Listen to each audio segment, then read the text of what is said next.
So we'll go with our first question from Steve with the Associated Press, followed by David Pascal with the Chattanooga newspaper. Thank you for doing this. I was just wondering, how do you kind of stay motivated for the rest of the season now? How do you kind of bounce back from this and kind of move forward now that you have a couple losses and kind of the playoff seems to be We just have to go back to work. We know our playoff chance got cut short today, but at the same time, we still a team. We still want together, and it's like we have to still go out there and get better. We still have games to be played in the season. There's still a season. It's like we can't let this loss define us as a team. We have to go back out there to work and get ready for Missouri. Kearis, the first 5 minutes, you guys were so impressive. I think 14 points, 136 yards through your first 2 drives. What happened the rest of that first half? I want to say nothing really just happened. We just have to continue to put points on the boards. Speaking from the offense, defense did all they could, but we just have to go out there and be able to put points on the board when the opportunity is there. Next, we'll go to Chip Towers, followed by Dean Legge. Kearis, good game, entertaining game. Just tell me a little bit about the quarterback situation. Obviously, Stetson gets dinged up. You guys lose a receiver on the touchdown.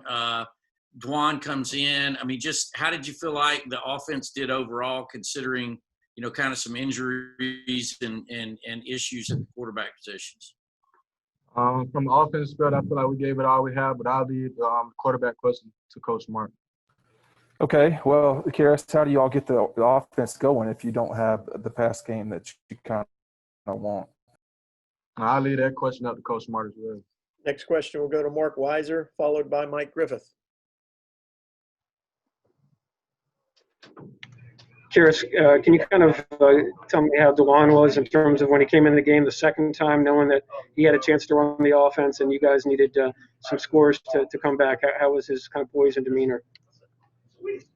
DeJuan had great demeanor on the sideline. He was getting guys going. He wanted to be out there. He wanted to be on the field, and we just fell short. Kearis, Mike Griffith here. How much bracket coverage did you see in this game? I know a lot was made of George Pickens not being out there. Obviously, he's a teammate and a guy that gets attention. Did you see a lot of the double coverage that you've been seeing earlier this year? One much double coverage. I mean, opportunities were there. We just have to make those opportunities the best of it. How close did you feel you were to breaking that kick return for a touchdown? It looked like you shifted into another gear there. Yeah, I was close, but, I mean, not close enough. I had to be able to put points in the end zone, especially on big plays like that. Next question will go to Anthony Dasher, followed by Seth Emerson. Hey, Kearis, what is the conversation going to be like in the wide receivers room this week, and what y'all going to need to do moving forward as a group? We just have to continue to stay together and just know we want out of this season.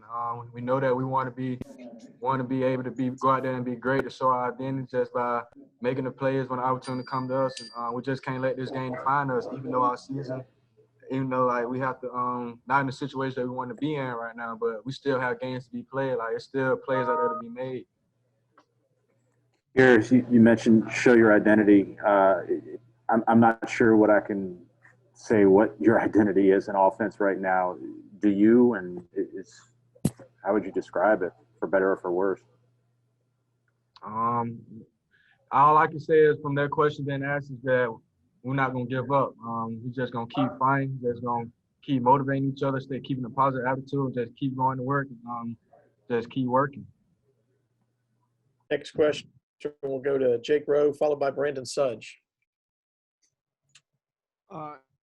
Kearis, that was a game where, obviously you guys trailed at the half. You fell down by 20 points, and you kept fighting. But can you take anything away from, that fight and everything you showed and kind of move it forward? Because, some goals are going to be tough to attain from here.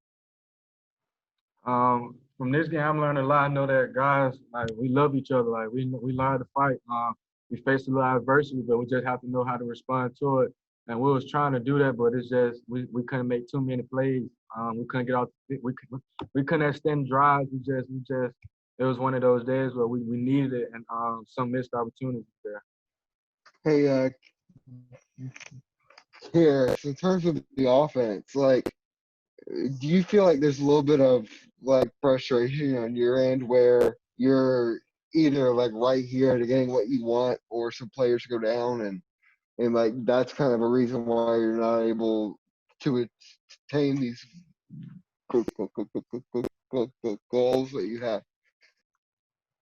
I feel like everyone is prepared. Like I said, we just have to go out there and execute what the coaches give us and make the best of each opportunity that's given to us. Last question from William Newland at the Red and Black. Hey, Chris, I want to ask specifically going into halftime of giving up to that final touchdown in the last seconds. What's the feeling among the guys in the locker room after a score like that in a game when momentum is so important? We knew that it was the second half, another 30 minutes up of football, and it was what we was going to do out there and go out there and respond to the touchdown.